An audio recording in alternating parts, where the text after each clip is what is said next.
Trans Kansans, you are welcome here. I'm sorry we're putting you through this. This discriminatory law may pass, but ultimately, hate won't win. Please don't give up hope. Keep fighting to change hearts and minds. You don't deserve to sit on the sidelines. In Kansas, fearless state reps defend the already marginalized, like Joe Elahoy. I checked yesterday with the Kansas High School Activities Association. I checked with him about 2 months ago, and I asked him, how many students are registered with your organization? 2 months ago, it was 92,000. And there were 3 boys transitioning to girls and 8 girls transitioning to boys. That's 1 out of every 10,000 athletes in the state of Kansas. That doesn't even mean they're participating in sports. State Rep Jerry Stogsdill broke down the numbers for Republicans who cling to fairness in sports when the data simply does not exist. I asked you to embrace all of our kids, no matter who they are, where they're from. This bill is not embracing them. This is discriminating them. This is an attempt to erase them out of our own society. State Rep Susan Ruiz had her turn to attempt to sway the minds of conservatives, to no avail. And I've said it, I don't know how many times, these kids are killing themselves. They're taking their own lives.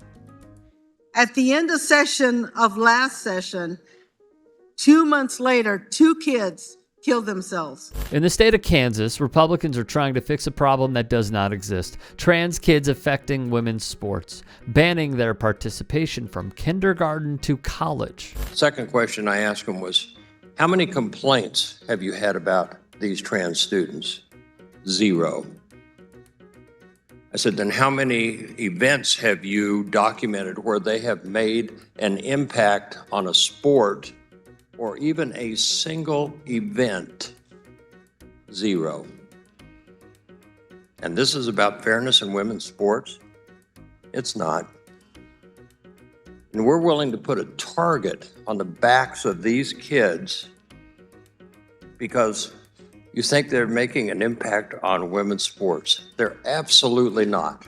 Recently, Kansas Governor Laura Kelly, a Democrat, vetoed House Bill 2238, known as the Fairness in Women's Sports Act. In 3 years, she has vetoed this piece of legislation 3 times.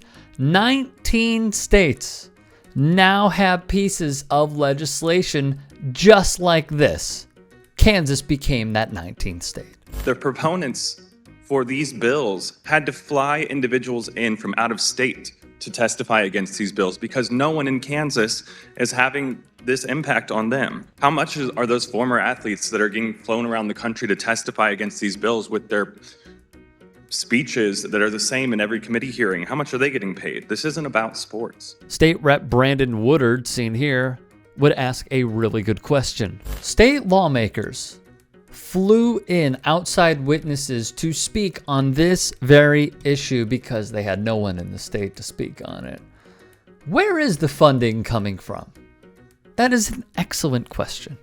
In a twist, Marvin Robinson, a freshman Democrat, joined Republicans in making the discriminatory bill the law of the land in the state. NPR notes if he voted along party lines, the bill would have failed.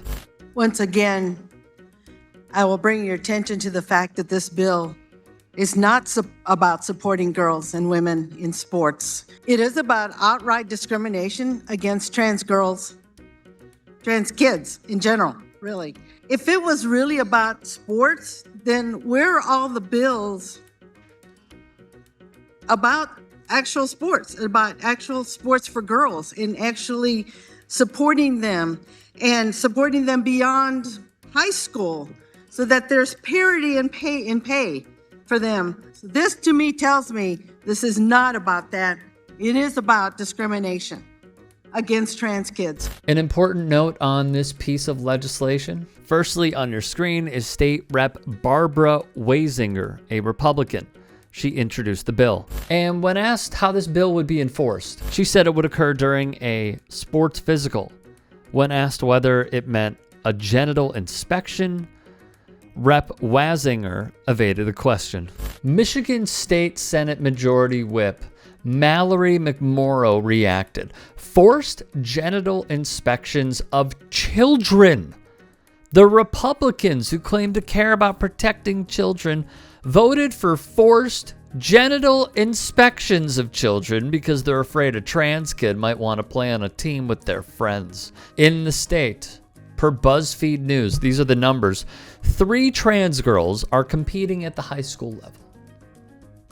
That's what we're addressing. Not climate change, not billionaires controlling our public policy and buying out politicians, not police killing unarmed black people, not the wealth inequality gap, not inflation, not cost of living, not any of those problems. The state of Kansas is going after 3 people at the high school level. Priorities, priorities.